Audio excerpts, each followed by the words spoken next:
What is up, my friends, and welcome to another video. Today we're going to be doing a fun experiment. I'm going to be choosing 5 diamond players. The twist is that I'm going to have to tell them my entire build and cheese beforehand. All they have to do is defend my cheese well enough to put them in a good position. They don't have to win the macro game afterwards to win the challenge. This is going to be very interesting, a lot of fun. Let's begin. All right, the first game is against Revu, a Diamond League Terran player.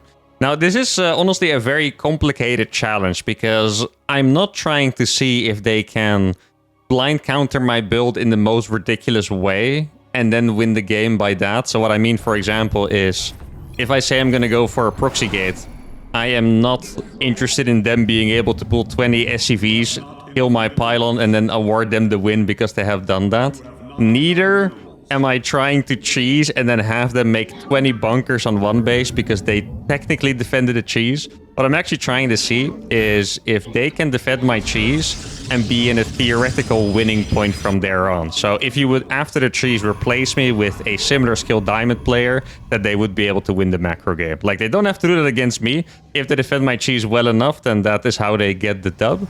But it's definitely a complicated format. I'm going to have to spend a little couple extra minutes with every single player I play against. I did the same with Revu just now, trying to explain the rules.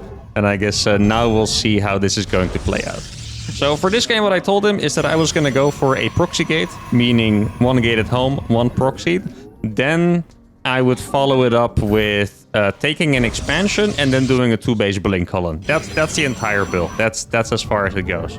There's not going to be me, you know, getting charge and Colossus after that or anything like that. No, that's going to be the end game here. And then we're going to see if a Revu can defend that. I make the gateway over here. I guess I might as well scout. I mean, what would I really expect here? In fact, I should probably theorize what I would do if I knew someone would play this. I think it is not crazy to go for a quick expansion as long as you do it on the high ground. If you do it on the low ground, that would be a bad idea for sure. You can also go for double gas. That is a fast depot. Okay, so he's not interested in expanding right away. That is important to note. Probably going to be a double gas. I would say, like, if you skip the Hellions from the factory and you just go straight for something like, let's say, instant cyclone, I think that would actually be a fantastic idea. I probably should have saved that chrono for this stalker first. I think that would have made more sense. Okay. I'm gonna chrono this bad boy, and then I'll probably make... I'm gonna make at least 1 more set of units. It just kind of depends on what I'm gonna see. Like, do I want to make the Nexus now? Like, I already know that he... No, I'm gonna make 2 more Stalkers. Okay, why not? I'm gonna make 2 more Stalkers here.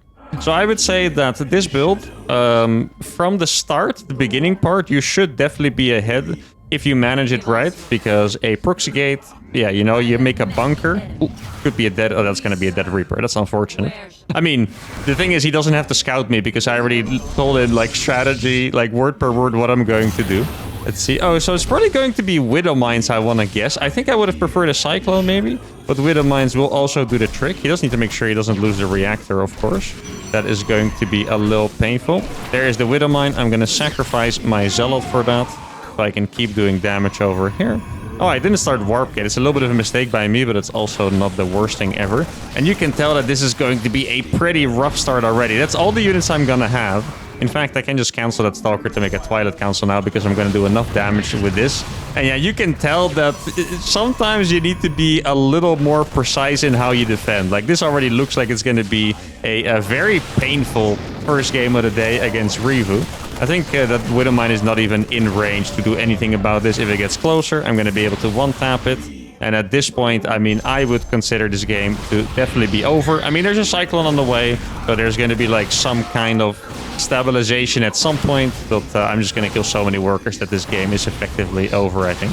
Especially quite unfortunate for me that I have 1 Adept in there instead of just 4 Stalkers, because the volleys don't actually line up. Yeah, I think, I mean... Like, I'm not gonna lie, even if I was playing against Maru right now, or Clem, the 2 best Terran players in the world, if I would take over from here and they knew I was gonna blink all in, they would still lose, right? So I think I'm gonna call this game here. I think I got you. Yeah, I was gonna go for like 6 gate blink. Actually, a pretty cool idea. I might as well share the idea with you guys.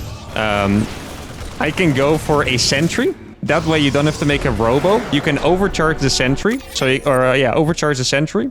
Then you can make an hallucinated phoenix, go over here and blink it to the main. That way you don't have to make a robo and you can still blink it to the main base. That was the idea. First game, definitely a pretty crushing defeat for Revu.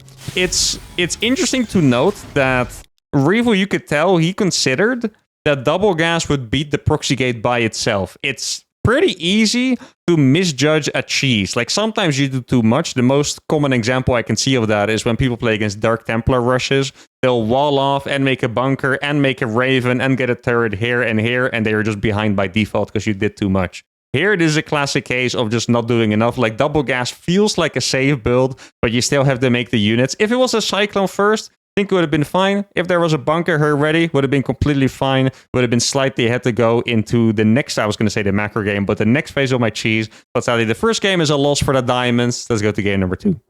Okay, the second game is against Dean, a Diamond League Protoss player with a very cool portrait, by the way. I used this one for a while. And this game, it's a little scary for him because I'm going to do one of my strongest Zerg cheeses ever. And that is going to be the double link drop into the Hydralisk all-in. Now, I would imagine that if you know the link drop is coming, you can do something to prepare in advance. For example, get like a faster Void Ray so you can kill the Overlords, right? Instead of going for an Oracle. You could also just go for... Let's see, like I know my build order extremely well. He might not. I'm sure as a viewer, he has definitely seen it before, but he might not know it as well as I do. What you could do is go one Adept, put it in the wall, and then go for double Stalker. Actually, I don't. I'm not actually a timing guy, so I don't actually know when it hits. I would guess like a bit before 4 minutes maybe, but I'm not 100% sure. My guess is a bit before 4 minutes. I hope I'm not like too far off. Like if it's like 3:20 or something, that would be a little painful for him. But yeah, this is a very strong build and I'm very curious. But even though it is strong and I have frequently beaten pro players with it, it does have strong counters as well. The strongest one in my opinion, that's actually, I've played against my own build a couple times. That makes me feel pretty cool, by the way, when that happens.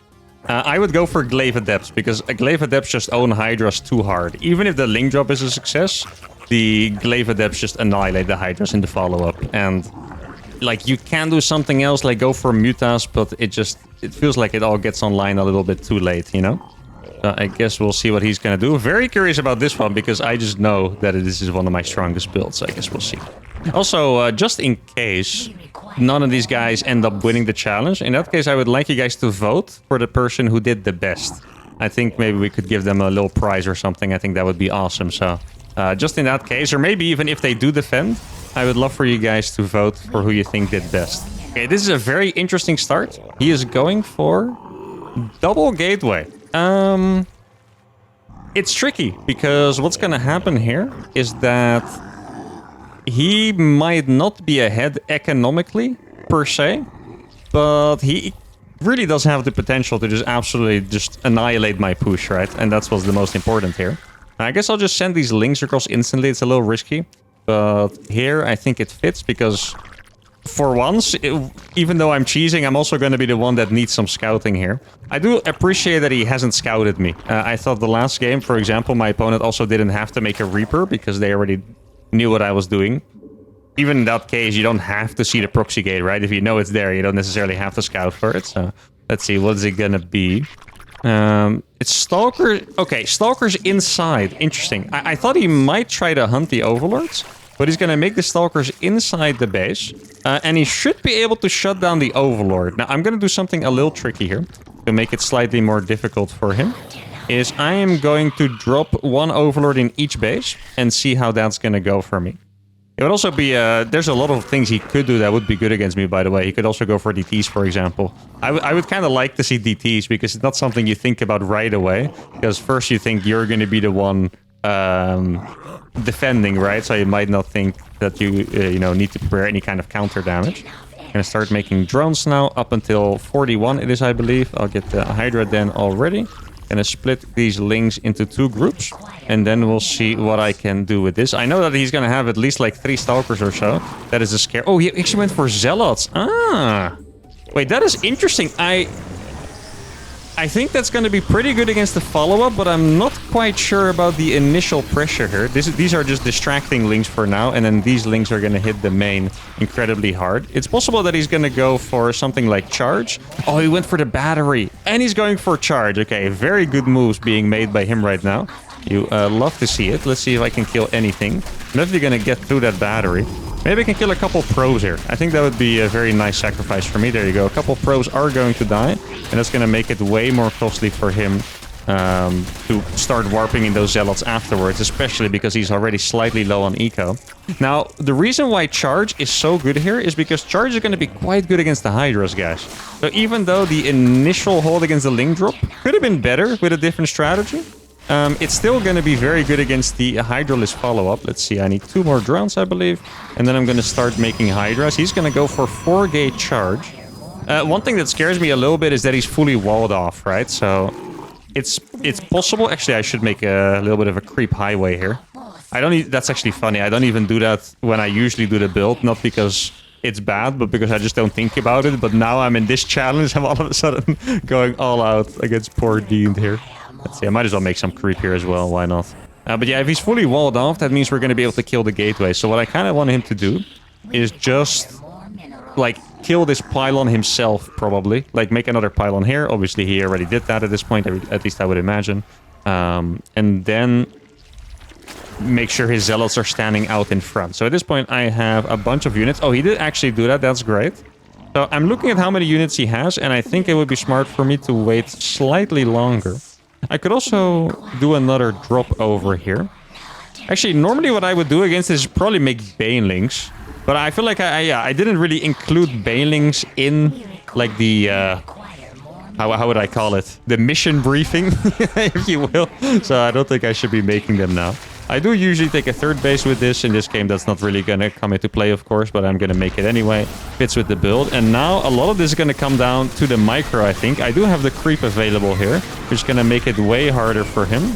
Let's see if I can get back here. Oh, that force field. Actually, the second force field was really good. My Hydras are barely going to survive this, I think. It is a very close fight. I don't know how many warpins he can afford.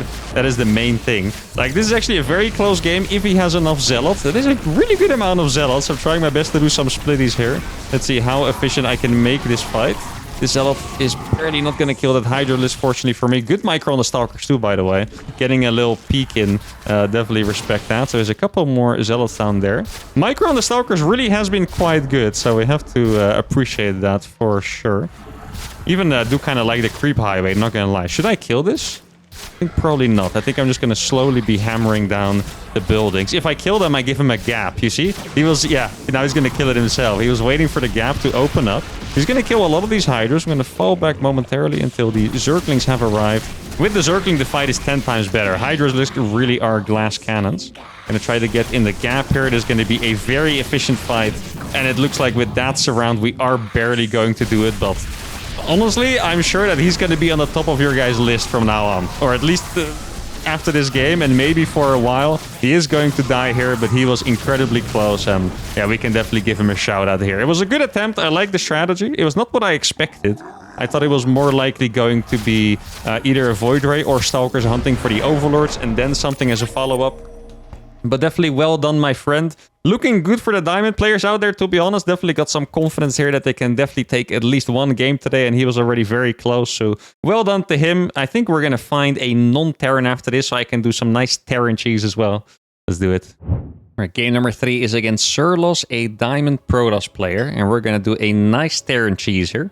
Actually, I had 2 options in mind. One of them was a 1-base Thorol-in. I'll probably do that later in this episode because now I'm excited for it. The other option is what I'm going to do this game. It's going to be Proxy Reaper into Marauder Hellion. Now, where should I put my barracks is a very good question, actually.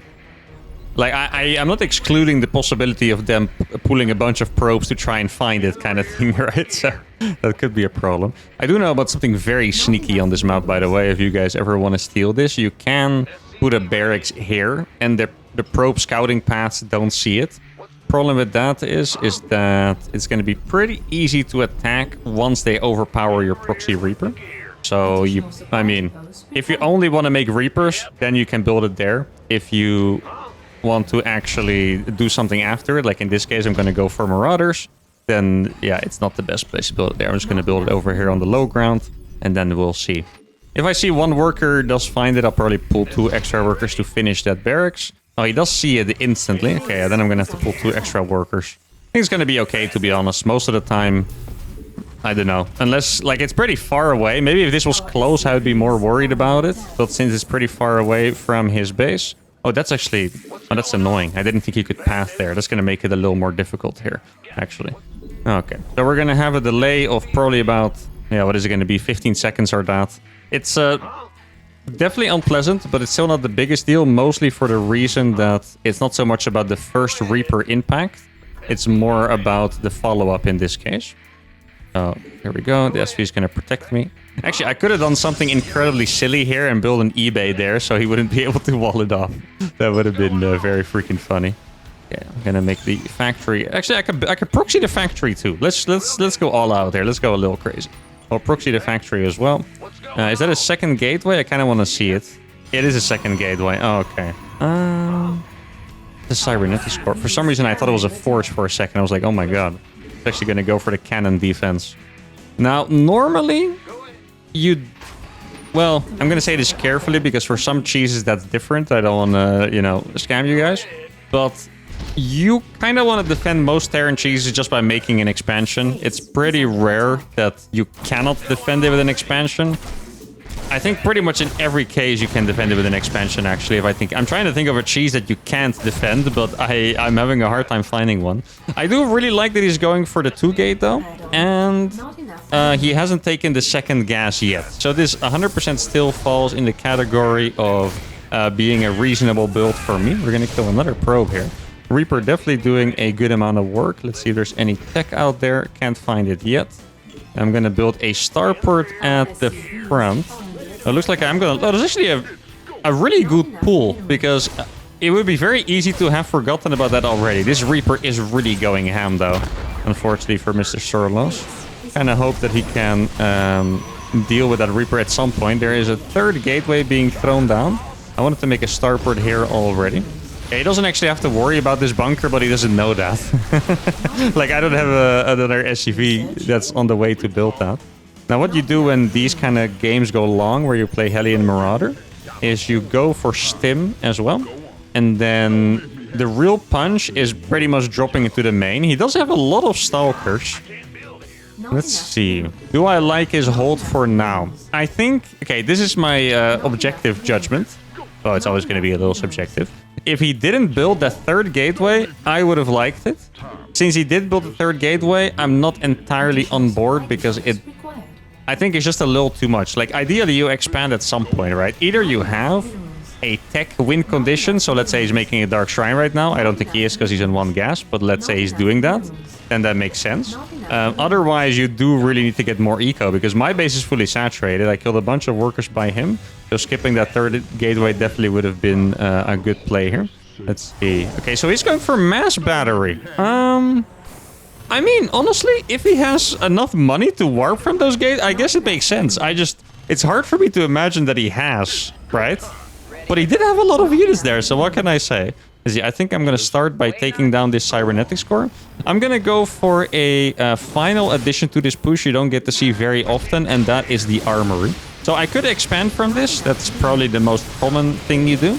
But since he does have the expansion a little earlier than I anticipated... Oh, he needs to be very careful here, guys. Gonna go... Yeah, I was gonna say... Oh, he actually is gonna die for it. Wow!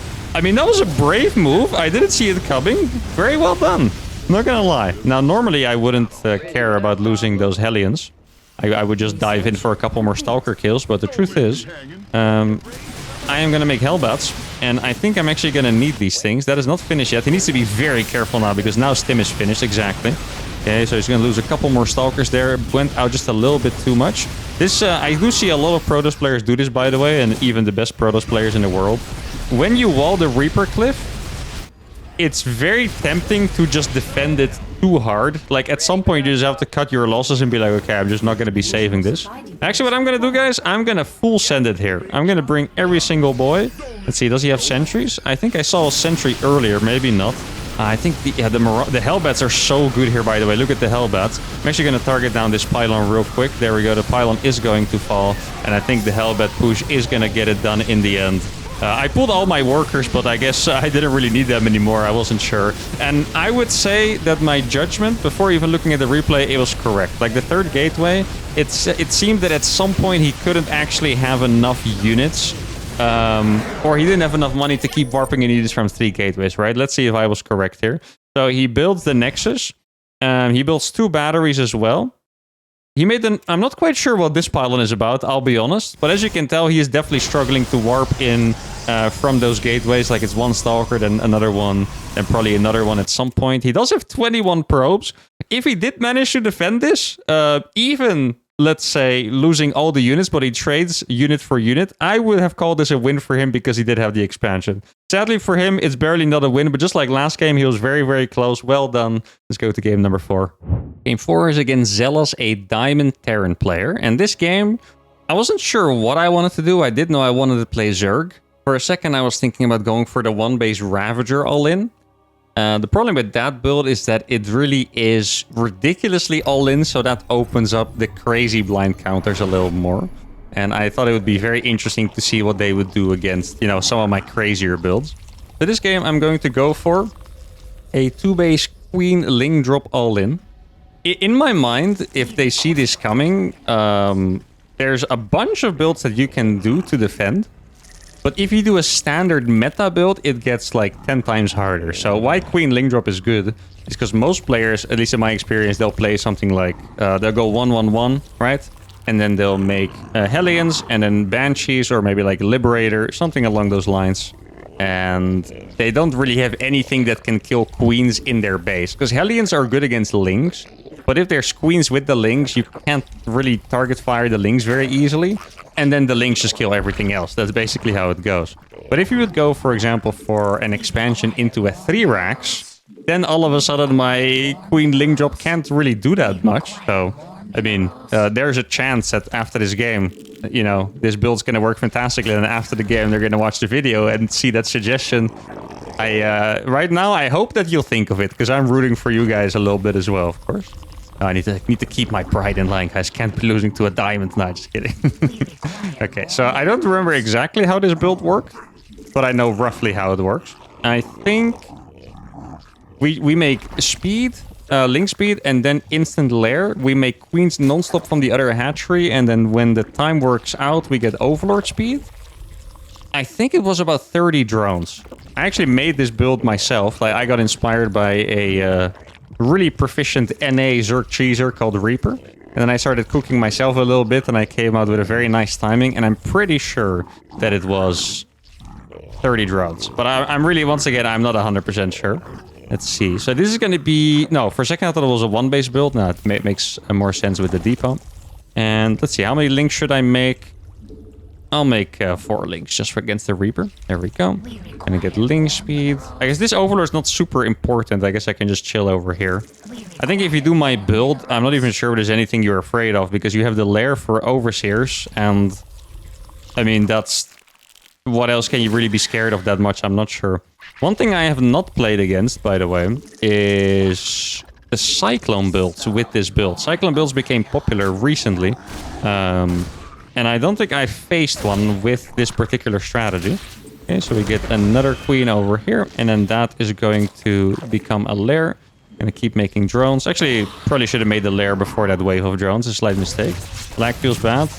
I don't want to kill your Reaper while you're talking.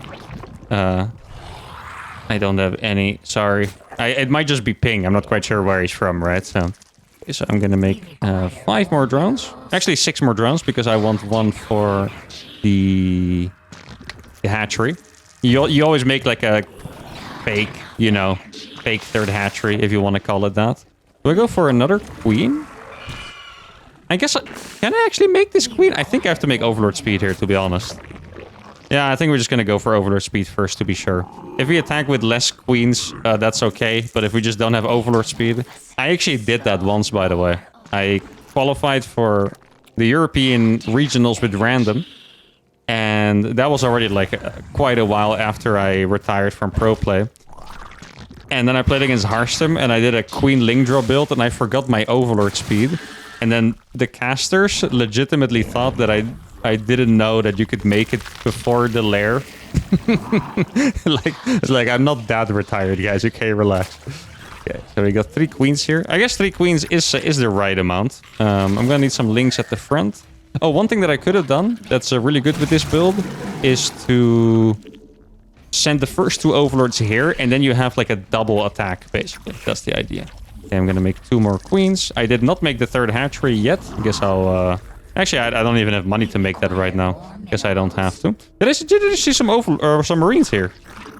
I did see some marines here. Oh, that is a bit of a mistake. He's gonna lose the Reaper and 2 marines. I hope he has something ready in the main base, guys, because he's gonna lose even more marines and more marines. Oh no, I think it is a bit of a disaster for Mr. Guy. Yeah, it is going to be. He did go for the 2-1-1, which is admittedly a pretty good strategy against this, but losing those marines early on, that is pretty much gonna do it already. And sadly, for Mr. Zealous over here, this is going to look very similar to game number 1, where the strategy is just absolutely overwhelming. And it's, by the way, just for the viewers, you might think I would beat this because it is pretty simple, right? I would do this, but this, trust me, this hits so freaking hard. Like, normally, Terrans don't have anything at this stage of the game. Like, you just really don't. He's trying his best with his Viking medevac. Sadly, it is not going to matter, and this is going to be the second game. That went very smoothly for us, and funnily enough, it was a build that I wasn't even that confident in because I didn't really remember how to do it, but it's just so freaking strong. I did it a couple times against 6k Terrans as well. Obviously, they didn't know it was coming, and they just got absolutely obliterated, and this was no different. I think his strategy, let's take a look at it real quick.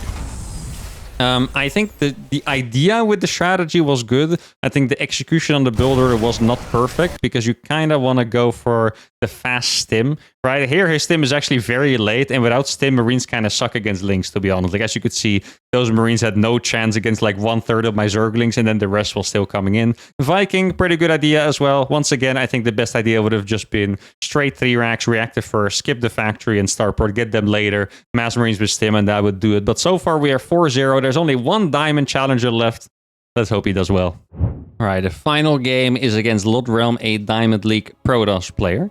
Now for this game, I'm going to go for an absolute classic. And I think, let's see, if I'm thinking about all of the builds I did so far, this might be the strongest one, actually. So that sucks for him.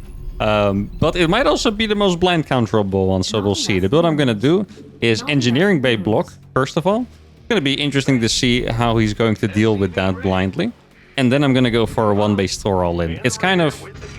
I wouldn't necessarily have to disclose that I'm going to go for an eBay block because it's, you know, it's just a random part of the build. It's like saying, I'll make a Marine, you know, I don't necessarily have to say that, but I do feel like it's kind of a 1-2 punch with this build. I've done it a couple times, and it legit feels stronger with the eBay block. So, figured it would be good cheese to do, and it would be fair to tell him about it as well. So, this build is... I guess mostly strong now because there's no battery overcharge anymore. Like, it was replaced by energy recharge, which is considered to be a stronger ability. But you can recharge a lot of stuff. But like a force field, for example, is not going to stop a Thor because the Thor is massive. So the hallucination from the sentry would still scout it. So maybe I shouldn't talk so tough about it, but I guess we'll see. Okay, so this is part number 1. I'm going to Engineering Bay block the natural. The easiest way to deal with this, by the way, might as well give you guys a tip while I'm at it, is that you just send the probe to scout for it and you just attack the SCV as soon as it builds. If you arrive downstairs and that engineering bay is already high HP, your only real option is to take the Nexus somewhere else. At this point, he already can't really take this Nexus realistically. He would have to go for another base. I saw a probe there, so that is probably what he's going to do. I actually forgot this part for... Oh my god, that was very close. With this build, I really like to go for the proxy Thor. It's gonna be slightly late, but it's really not so bad. I was about to check this, but I need to build my freaking factory over here. Probably make a starport there as well, I think. That would make sense. Now, we haven't seen an expansion from him yet. I am going to be able to kill this probe, which is nice. There we go. The probe is going to fall. And then I think we're pretty well set up. I'm looking at the gas count. Looks nice. Armor is going to be placed down back at home. Starport's going to get proxied, assuming he doesn't find that, of course. then I might have to even cancel the factory. Let's see. Okay, so Nexus is here. It is far enough along that I can cancel the eBay. It's actually a little trick. Like sometimes you see the probe go away, you cancel the eBay, then they cancel their Nexus, and they will just build it here. So you want to make sure that it's at least a little far along. Here we go. Armory. Then Mr. Starport. And then Mr. Tech Lab. Mr. Depot. And yeah, I mean, so far this looks like a completely standard game. Like, I'm not kidding. Okay, the probe move here was a little awkward. Like, you know the Reaper is probably coming, so you would have wanted to save that probe. That was the only thing. Besides that, I would not be able to tell that this was not a high-level Protoss player, because he took the base. You know, he didn't even hesitate to attack the eBay. He, you know, sent his Adept to the cliff to defend my Reaper. So far, he's really doing everything just fine. Now, this Reaper is actually going to be quite annoying here. He's probably scared that I jump into his base, but he needs to be very careful with this. Like, this is going to lose him a lot of probes here. There we go. There's another probe lost. I kind of want to jump into the main base as well. Medivacs, actually, no, that's fine. Thors take longer to build than Medivac, so even though it feels a little late, that's going to be okay. Now, legitimately, I think this build is quite difficult to hold. There's a battery there, so there's no point attacking those. Adept is still in position as well, and he went for the Robo. Okay, I mean, very logical, right? Going for the Robo against someone you know is going to make Thors. He lost 3 probes so far, which is a little more than you want to lose. Actually, just 3 probes so far. A little more than you want to lose, but it's also not that bad. But here come the boys, and I'm not gonna lie, guys, this is freaking difficult to hold. Like, he's gonna have an Immortal. An Immortal still loses to a Thor in a one-on-one, I think. But especially if there's 10 boys repairing it. Well, he stopped mining so much gas. That would be a good idea by me. I can also skip Marine, so I have more repairing power. I think that makes sense as well. Here we go. The boys have arrived. Actually, dude, my Reaper popping that is disgusting. Yeah, he's gonna try focus it down, but this is just not easy to defend, guys. Okay, good movement there. He's probably gonna... Actually, I'm impressed that he's targeting the Marines too. He's targeting the SCVs as well. He's not even really going for the Thor. Sadly for him, his units are gonna die. That battery is drained already. And now there's a low HP Immortal. The Immortal is going the wrong way. It is going to fall. And, I mean, honestly, guys, I've just been a little too brutal here. Dot.